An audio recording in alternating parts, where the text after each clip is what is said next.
whenever you can. That's what I always say.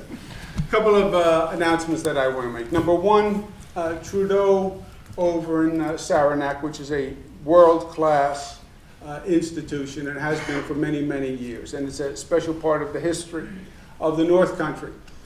We were in danger of losing Trudeau. And this has been going on for a number of years. There have been fits and starts. I've been working on it with your Assembly people and Senator Little for quite some time. But Trudeau, not only being part of the history of the North Country, it's about 80 jobs were currently at Trudeau, and we were in danger of losing all 80. Trudeau was going to close down, pack up, and move on. And that would have been an economic tragedy for the 80 jobs.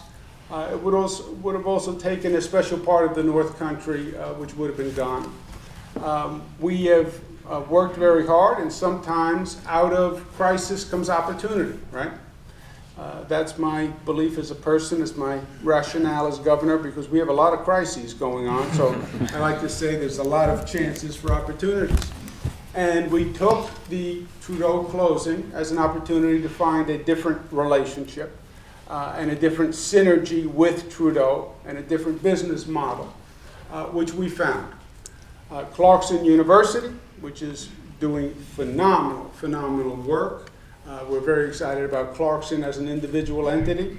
They are masterful in engineering and in new technologies.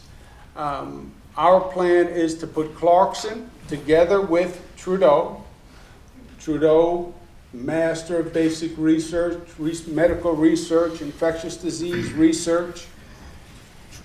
Clarkson, master of the high-tech and engineering research.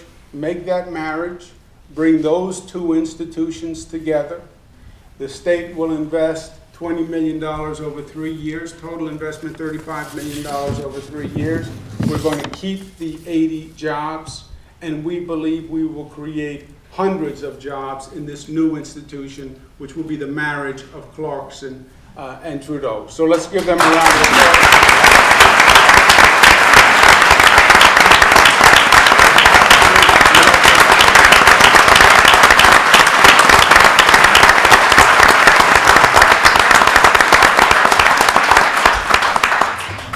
Second piece of news I want to speak about is about Saranac. Mayor Clyde Rabideau is here. Saranac, I believe, for many years has had great potential. There is a charm about Saranac itself. The businesses are very strong.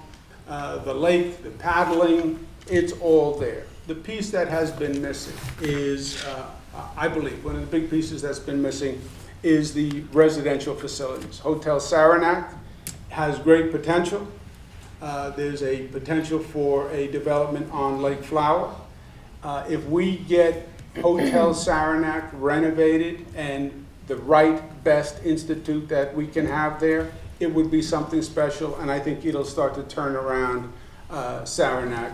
And we're going to do everything we can to make a new Hotel Saranac a reality and a development on Lake Flower a reality. If we have that residential, the housekeeping component, I think you're going to see Saranac take off. And you have my word, Mayor, we're going to do everything to make that a reality, and we'll do it shortly.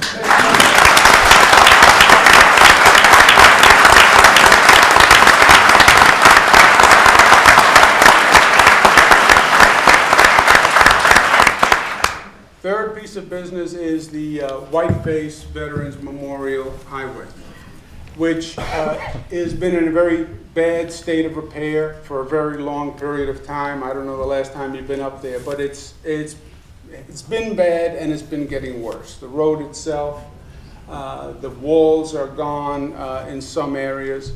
It's a great tourism attraction, but it needs a lot of work. And my team has been looking at it, Department of Transportation, DEC has been looking at it, so we've been familiar with it.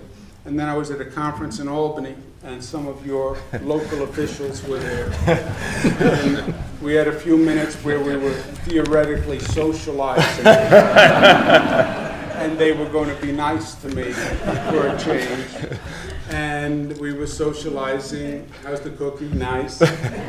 Can we talk to you about the Whiteface Veterans Memorial Highway? Sure. And they were very concerned about the condition of it, and I understand the condition of it. And they said, you know, we have to do something. We have to do something is what they said. I said, well, look, we're friends, we're colleagues. We have to do something, I understand. And why don't we sit down and figure out how to do it? It's a big project, it's a big undertaking. And the state, you know, where state obviously has a larger budget, but my budget is very, very tight. I've been cutting taxes every year for 3 years. I want to cut taxes again. We're getting spending down. So, you know, money's tight. But together, we can figure out how to do this in the spirit of unity and togetherness and collegiality and brotherhood and sisterhood. So why don't we sit down and figure out how to do it together? Fine. Randy Douglas, Bill Ferriby, Mr. Farber, we'll sit down and figure out how to do it together. Great, they said we'll sit down and we'll figure out. And I said, then whatever is fair, we will do. Whatever is fair, we will do. Sit down, we'll have a discussion, whatever's fair, we'll do. They call up about a week later, they said, we're ready to have the meeting. I said, well, I can't make it that day, but why don't you go ahead and have the meeting, and whatever's fair, I'm in. Because that's our relationship. I trust you, you trust me. You tell me what's fair. So they all sat down. Dan Stett was there. They all sit down, local government, county government, town government. And they decided, in fair, that it's a $12 million total project cost. They decided fair is the state should pay the full $12 million.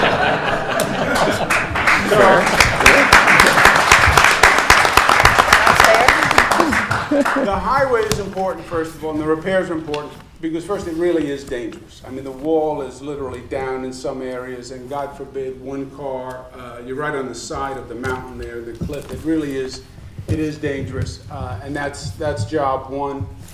Two, so much of what we're doing is about tourism, and that's a great tourist attraction, and having it right is important.